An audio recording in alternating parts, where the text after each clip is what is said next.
Bonjour Thomas Jacquemier, bienvenue. Vous êtes donc le secrétaire général du Football Club des Girondins de Bordeaux, club cher à mon cœur. Voilà, mes premières émotions de fan de foot, c'était à Bordeaux, ça ne nous rajeunit pas, époque Tigana Giresse au Parc Lescure.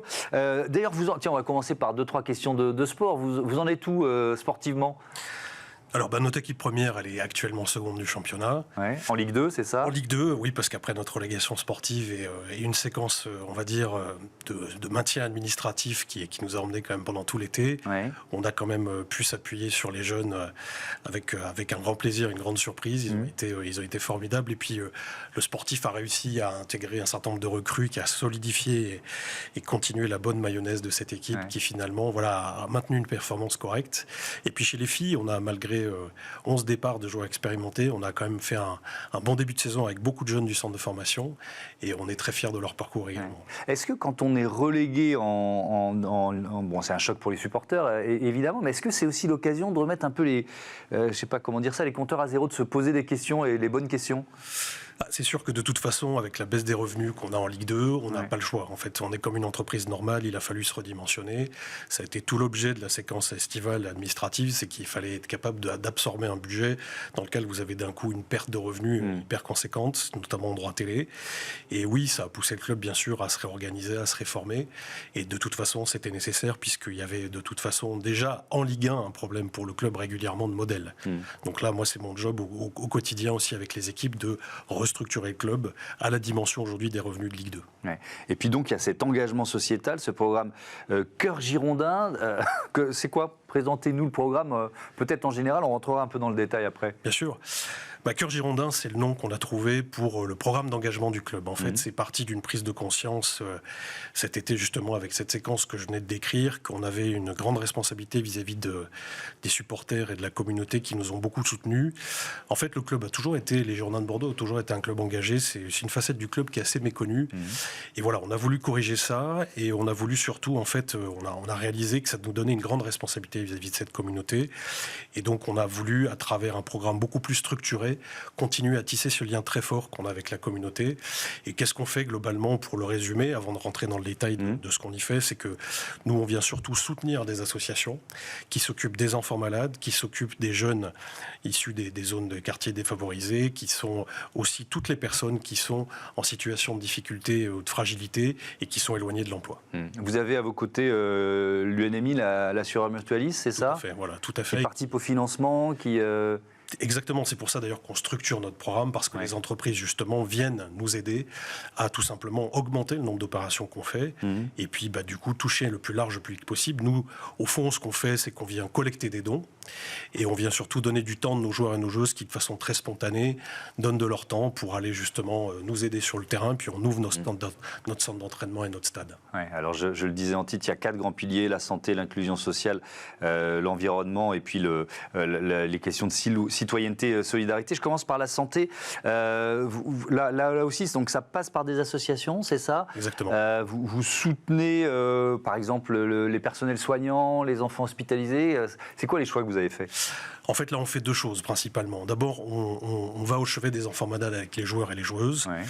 On a aussi, c'est une petite spécificité, un robot de téléprésence au stade qui permet aux enfants qui sont dans des chambres isolées dans les hôpitaux de participer au match avec nous en live, pouvoir interroger les joueurs. En fait, il déplace et il pilote le robot depuis sa chambre d'hôpital. Donc ça, c'est... Ça veut dire que l'enfant qui est dans son hôpital, il peut presque, avec le robot, être dans les vestiaires limite, et poser une question au joueur, limite. On va éviter d'avoir un 12e joueur, ça nous disqualifierait, mais c'est un peu l'idée. Et comme ça, il peut interagir aussi avec les personnes. C'est pas juste une caméra.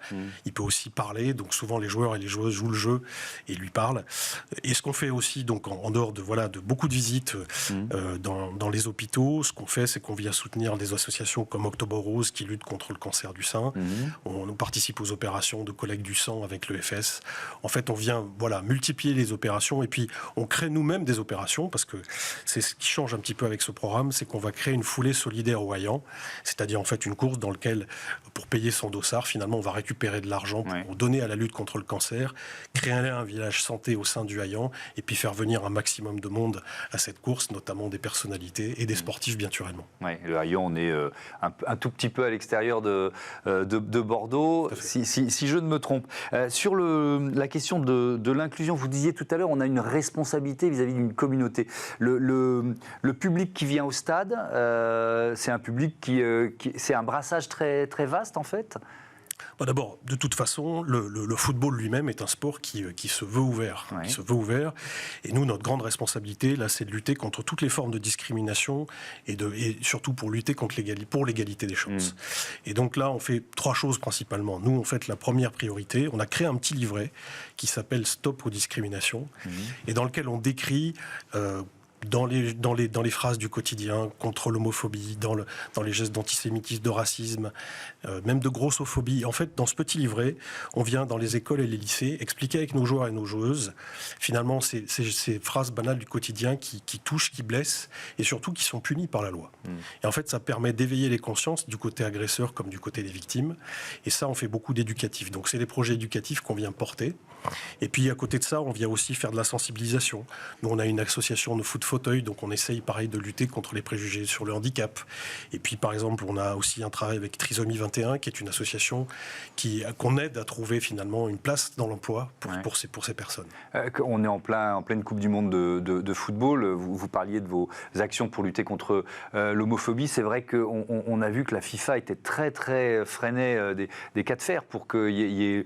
Alors, elle dit que c'est de la politique, bon, why not, mais comment vous réagissez à ça? Alors, moi, je vais vous dire ce que j'en pense. Je pense que ce n'est pas aux sportifs de porter la responsabilité des choix qui ont été faits par les politiques il y a 15 ans, mais il y a quand même aussi des messages importants à faire passer. Non, mais moi je suis d'accord avec vous. De toute façon, il y a 2 sujets. Alors d'abord, il y a un sujet de parité dans ce qu'on porte aussi. On parlait d'inclusion, mais il y a aussi la parité. Nous, c'est pour ça qu'on porte beaucoup notre équipe féminine, dont on est très fiers.